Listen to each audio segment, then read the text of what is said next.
Every other night, Vanessa woke up screaming, drenched in sweat. The echoes of her father's hands still felt so real, striking her young body. Shadows in her room whispering blame and shame in the dark. Her father had always said it was for her own good.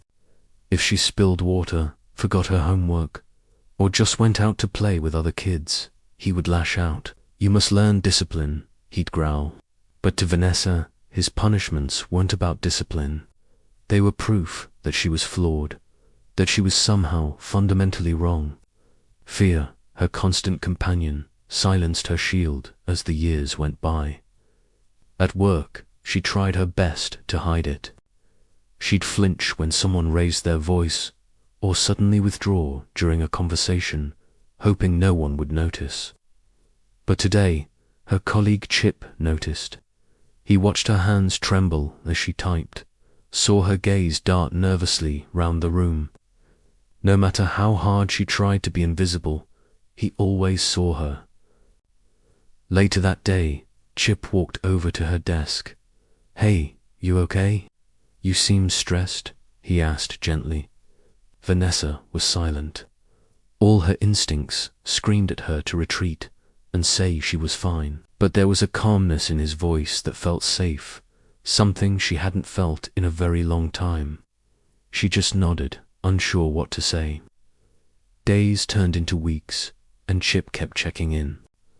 They were small conversations at first about coffee, silly office gossip, weekend plans. Slowly, almost without realizing it, Vanessa found herself opening up. She started with the mundane, then moved to the harder things.